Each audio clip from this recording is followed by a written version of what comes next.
Welcome to part 2 in this overview demo of this MaxiDAS DS708 diagnostic tool. I'm going to go straight in now to my OBD first to have a look and see what we have. Switch on my ignition. Don't know if it's out of shot or not, but there is a light just below this area here that will show you're connected to the car. It flashes on and off.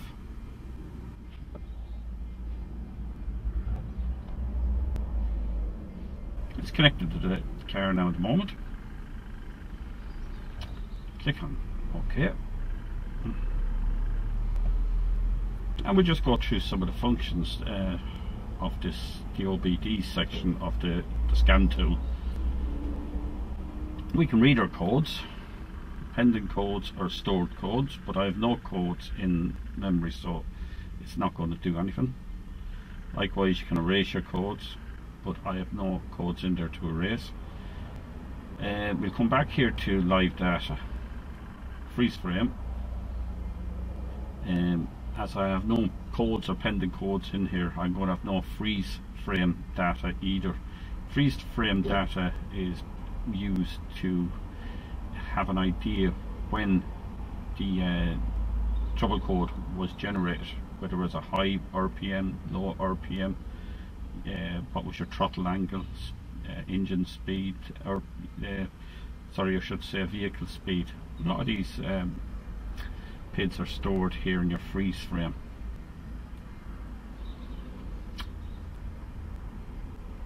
Down, you have vehicle info, component test.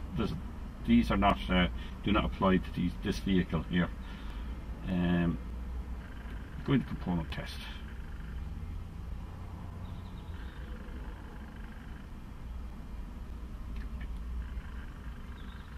Onboard monitor test. We can select it. This is where you'll get your, I think it's mode 6 to call it.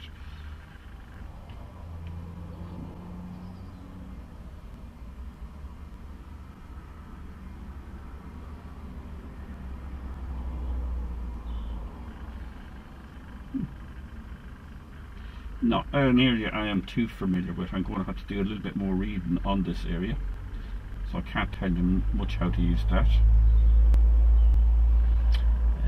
Modules present, DTC lookup. We just punch in a code P0420, press return, and sorry, escape. P0420.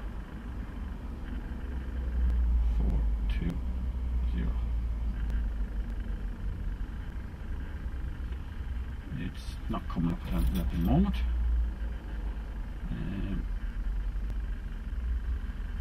P0340.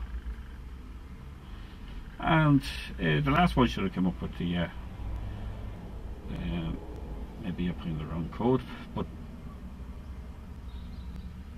P0340, that's to do with your cam position sensor, bank 1. That can come up on these Nissans when your timing chain is stretched. Let's try P0420.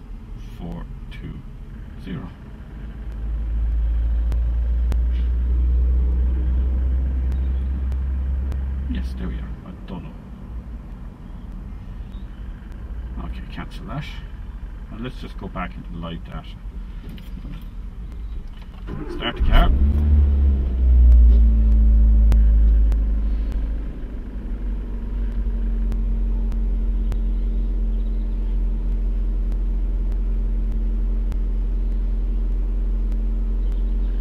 We can do a complete list.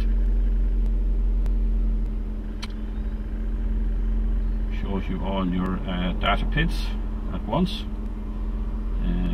Car only warming up. I see I got we're in closed loop, as you see here, and I am having a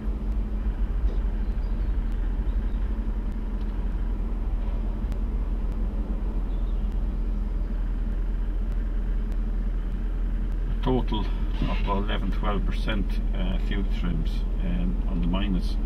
Now my intake air temperature is reading 24 degrees. It's only about 12-13 degrees.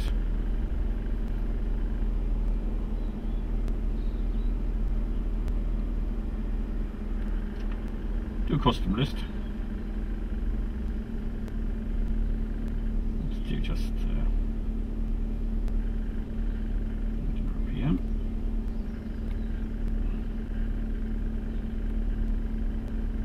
Intake air temperature sensor. Just do a few of them. You can select whatever you want for your test.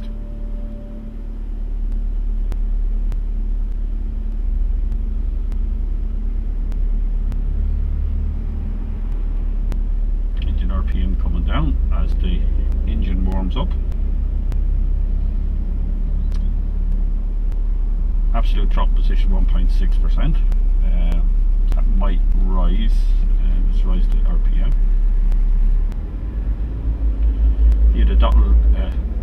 If you had a dirty throttle body, that might be a lot higher than that.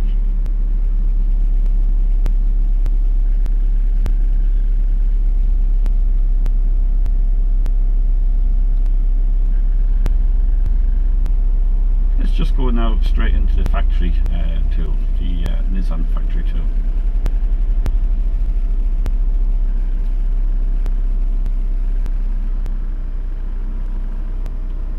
You can go into diagnose by system, diagnose by vehicle. If you do by vehicle, you punch in the manufacturer, model, year and a few parameters like that. Let's just go in by system because I know what I have. Now it gives you these sub menus here. We have auto scan and the control unit. Before we go into them, let's just have a look here what's in the Nissan anti-theft system here.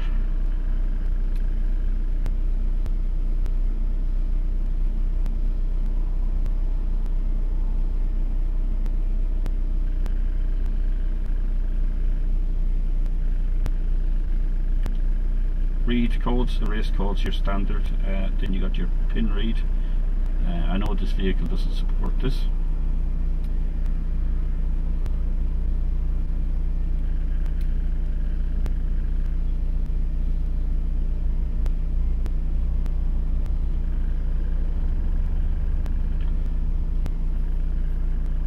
This must be something to do with setting up your NAT system, probably with a new ECU. I'm not 100% sure. Maybe some Nissan technician would be able to say more about this. I'm not going to mess around with this at the moment until I know more, get more information. Okay, escape. I can do an auto scan now, or a control unit. If I do an auto scan, it'll scan looking for every module that's present in your car, and it will display them and show you any fault codes then beside it. Well, I'm going to just go into control unit because I know the devices I have on this. I'll leave the engine till last. We'll just go to ABS.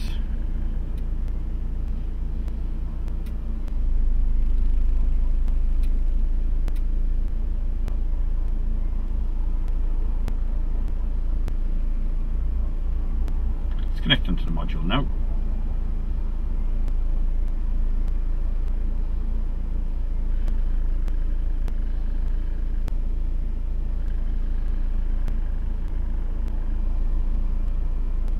Yeah, let's go to this one.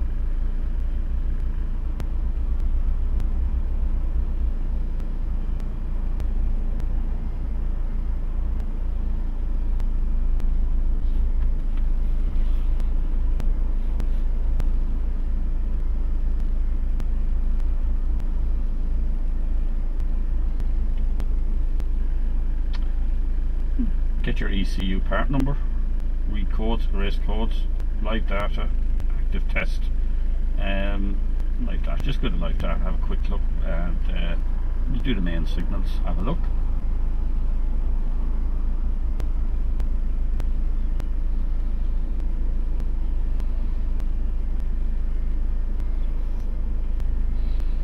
And here's your wheel speed sensors here, the 4 top options here. You can graph them. You could say put 4 graphs, and you could drive down the road, and you could save this by and you give it the VIN number. I'm just going to put anything at all in. And now, as you can see here,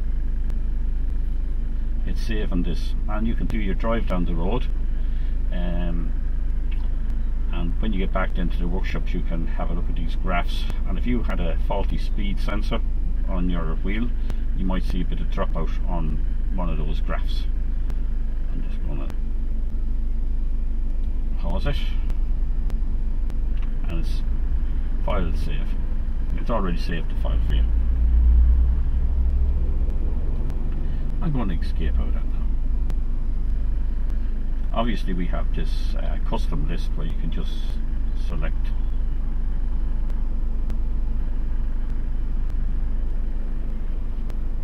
four data pits to limit your data pits.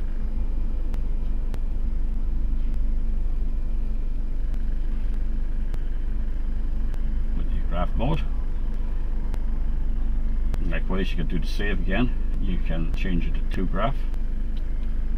If you just wanted to look at the front 2 wheel speed sensors, just do 1 graph.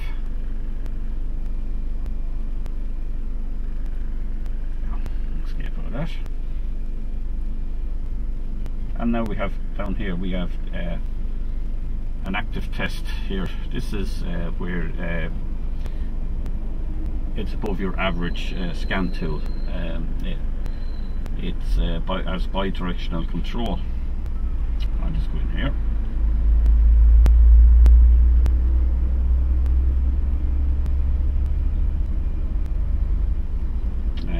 Front right hand solenoid. You'll hear it press up and you'll see that changing as well. So it might be if you're having problems with your ABS. I've never worked on an ABS system to know how to use this on it. You got then your ABS motor down here.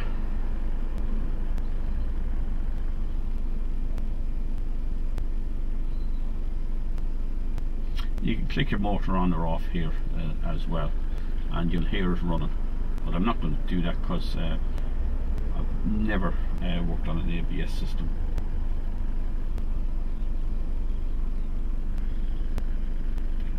There's the ABS. Let's go down here to airbag. There's nothing much on this Nissan in the airbag, but I have connected this up to other cars, and there is quite a lot of information on it. If I go into live data, for instance, on I think it was an Opel, I can't remember the actual model, but it actually showed the resistance of the lines going to your airbags. Handy if you're having an airbag light coming on. As we all know, the connection underneath the seat for some of the side impact airbags. You also got the airbag on the steering wheel. You got the slip ring. There's nothing much in here. We can do read codes, erase codes, read pass codes. I'm just going in here to have a look. Pass, no faults detected. So I don't know what this is for. Let's just give me a ECU number. Let's get out there, and I'm going to go straight down here to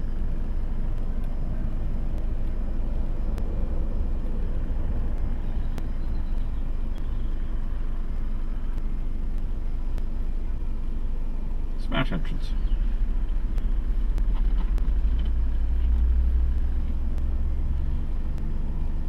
When I scan this with the MD802, it actually shows me an error code for my smart entrance, but with this DS708 it doesn't show me. Why, I don't know. We got a lot of stuff going on here in the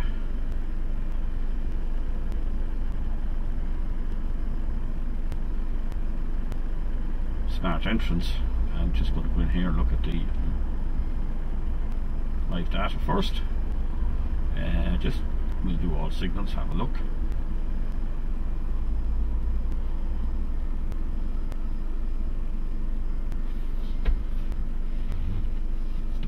I'm going to do a bit of locking here. We got driver's door. I'm just going to open it,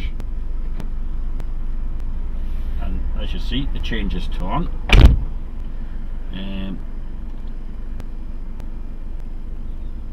We can actually change the position of these as well, bring them down. Page up. Okay, and let's go for another one here.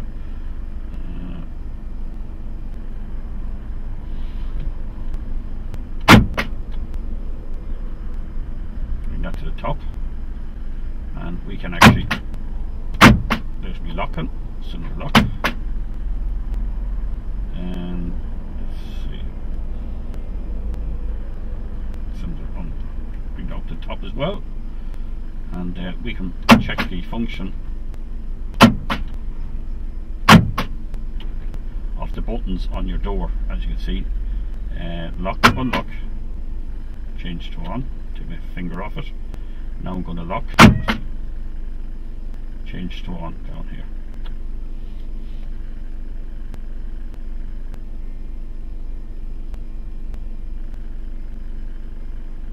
Work support, auto relock. I'm not too sure what this does. Go and have a look in and change auto relock setting. I'm not going to until I get the service manual out and have a look. And likewise, I'm not going to do anything unless I know what I'm doing.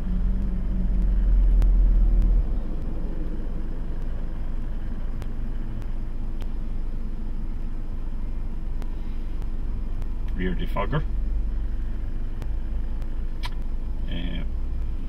If we switch the press the button on the dashboard for switching on and off the you can see it responding to the presses. Now this is not telling you that the rear defogger is on, it's just telling you that the computer has recognised you have pressed the button. You can tell anyway when it goes on, because you can hear the engine speeding up and slowing down as the load goes on the alternator.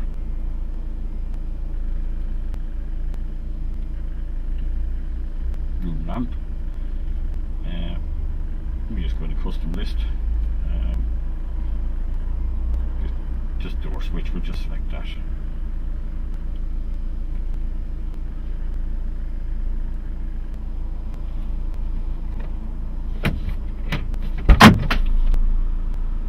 Door switch on. Close the door. Door switch off. There's a lot of things you can do with this. Your indicators, you check your indicators, the switches on your column, which is handy if you, what's in here, audible trailer warning. I don't know what this is for. I'm not going to go into it because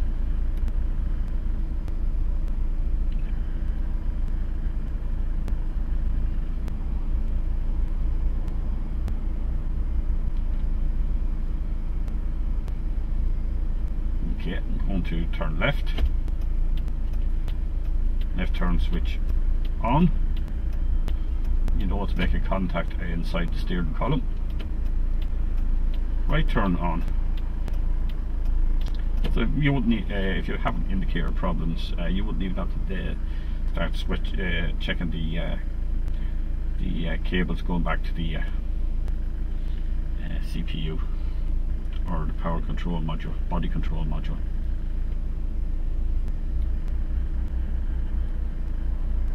Keyless entry. I won't go into everything.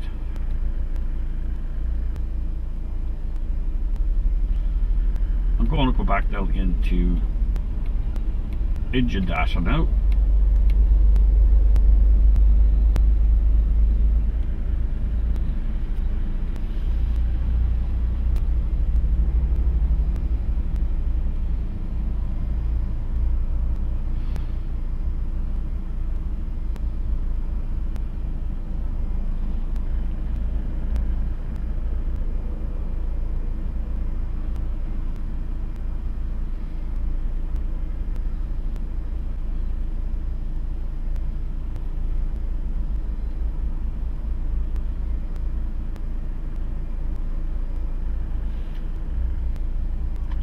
ECU part number, read codes, erase codes, the usual standard, and then we got our live data, and I'll just do all the signals first. Have a look. You can do custom list as well if you want to select what you want to look at.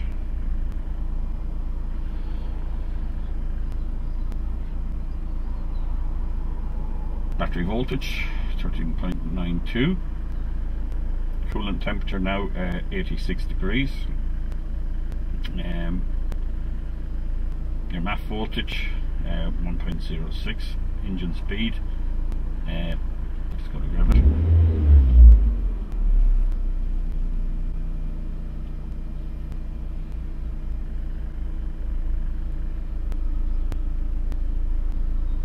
Okay. TPS sensors. Just escape out of that. We'll do a custom list.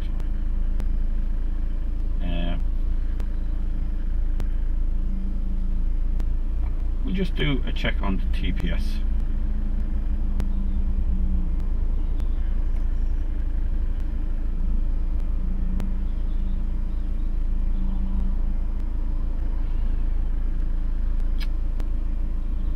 And I'll put this in the graph. And I'm going to do just the two graphs. Two graphs. We're in two graph mode, and I want TPS1 and TPS2. TPS1 and TPS2. Now for this, now I'm going to have to switch off the engine. Now you do this with key on, engine off, and I'm going to put my foot on the accelerator now, and as you see, there's no change. Right. What you have to do with Nissan is put in the gear. Any gear will do, and as you see now, the voltage changes straight away. Now I can put my foot on the accelerator pedal, and you see that voltage changing. And what you're looking for is dropouts on the dash. Waveform.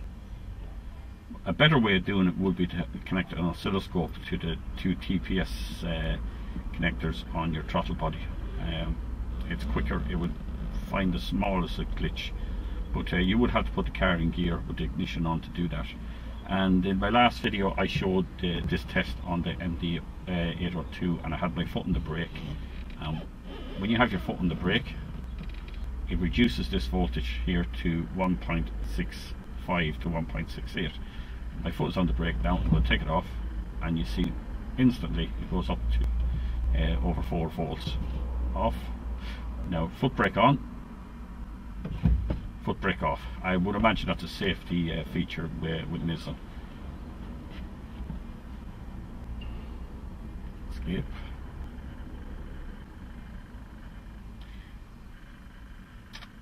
You also have these active tests. I'm just going to switch on the engine, start it up, and we'll go through these tests we have here. Fuel injection.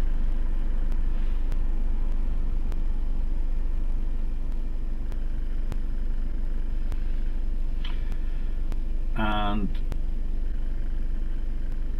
we can change the pulse width of the fuel injectors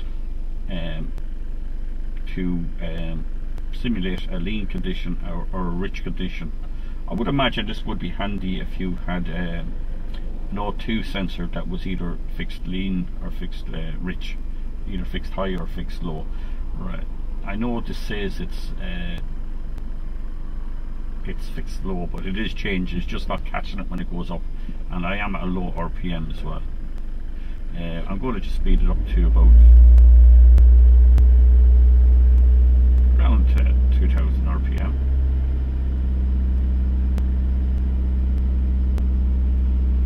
Now I'm going to decrease my, and you can hear the engine going down, and as you see here, my voltage now on the upstream sensor has reduced down to 0. I'm just going to go back up, and you can hear the engine, it starts rising. How I'm making it rich. It's plus 25% there, that's the maximum it'll give you. And my voltage on my O2 is at 0.9 of a volt, which is fixed rich. It doesn't matter now, the minute you do this escape, it resets it back to normal.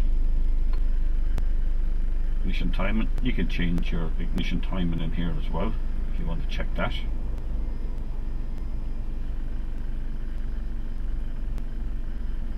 Power balance, it could be called a cylinder drop test, I think. This will be used if you were one cylinder misfired permanently, and you wanted to check which one it was, and you like in the old days you used to take a lead off the spark plug to see which cylinder didn't change the RPM level. So I'm going to just select cylinder 1 and press OK. Takes a couple of seconds, and straight away the engine starts getting, the RPM dies. Now it tries to get back up again, and the minute you do that, then it's okay. You can do that for all the cylinders. You can select 2, 3 cylinders if you want, but the engine will conk out. Escape. Cooling fan.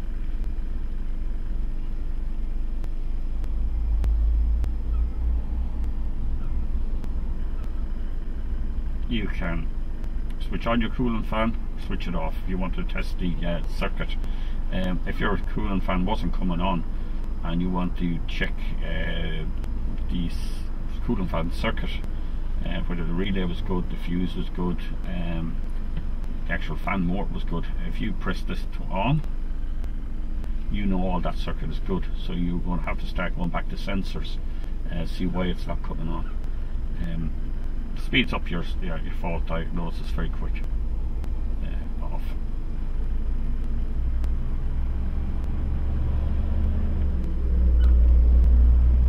Here's your coolant temperature.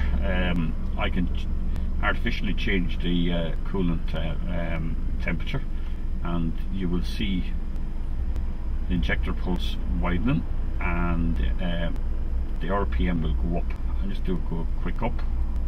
Sorry, I'll go down. Bring down the temperature, quick down.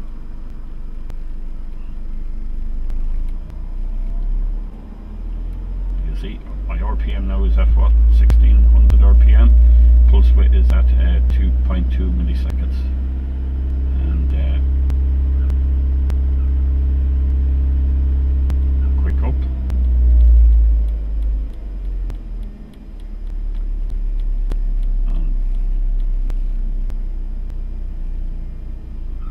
I'm not too sure, but I think I hear my fan cutting in now as well. When it went over the 100 degrees, I know it the fan cuts in at 100 degrees and then shuts off at 95 degrees.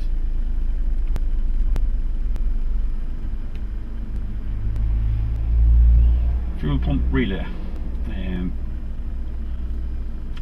I would imagine this would be very good for checking your fuel pump current if you had a no start. As we all know, it needs an RPM signal to keep this fuel relay on. If you were doing a fuel pressure test and current tests on your fuel pump, you would just switch this to on. But I'm not going to do this now because the engine is actually running. If I switch it off now, the engine is going to conk out.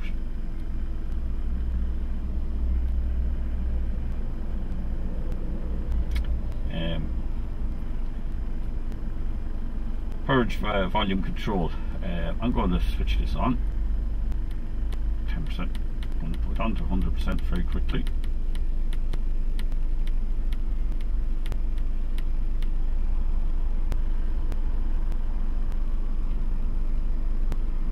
We're at 100% now, and we're running lean.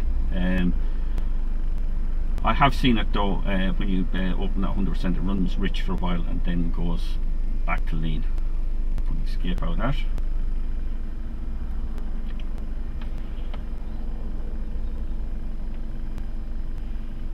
Here we have a variable valve timing, and we can change the angle of that. I'm just going to go up. Go this way. You can see the angle changing. Our duty cycle there's 40%. Where our angle now is at 8 to 9%. Just give it a little bit of a rev. Keep it there, the RPM about 1500, and you can see it's changing. We're now at 11-12 degrees. Go back down.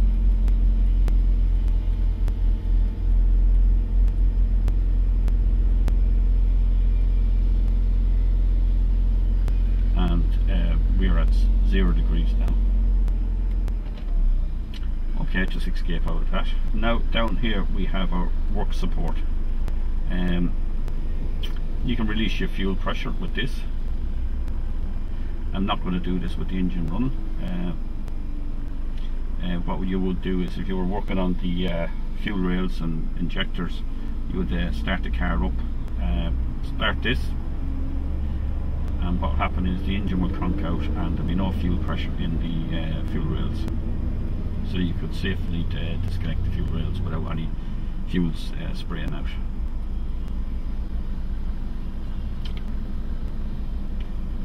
You can change your ignition timing, but it does tell you, note this function is not normally required during the usual service procedure. You can change your idle, and that's the same thing. This will be where most people would need here, is when they're after cleaning the throttle body and you want to relearn the throttle position. And here you got two settings here. You can automatically do it or manually do it. If you go the manual route, you have to be pressing the keys, switching the keys on and off X amount of times and for a set period. So we'll just go into here to automatic. Make sure 96. I think I'm outside the parameters for setting this up, but I'm going to just press start so you can see what happens.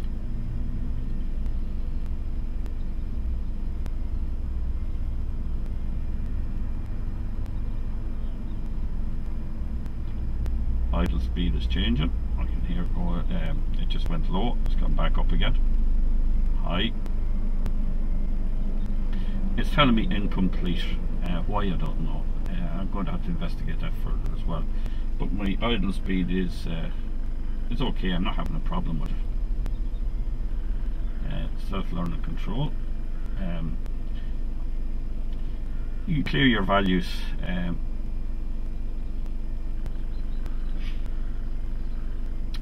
Your self-learning values in here. There's probably your long and short-term fuel trims and the likes here. Let's just do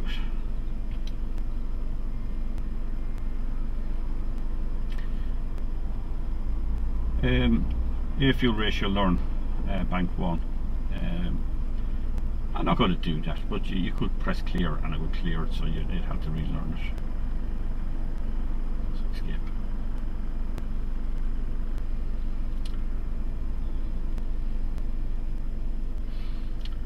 Okay. Incidentally, I didn't point this out. The quick way back to your screen is press that one button there, and it comes straight back to there, and you can select your OBD2 if you want. I hope that's of use to someone out there thinking of purchasing one of these devices. The only thing I can add to it is make sure you buy it from a local source. If you're in the US, buy it from a US supplier. If you're in Europe, buy it from an EU supplier. And there is a lot of websites out there that give you the impression that they're resident in the UK or the US, but when you buy it, it actually comes from Hong Kong, China, and you will be left with the import duties to pay the driver as well. Okay, thanks for watching.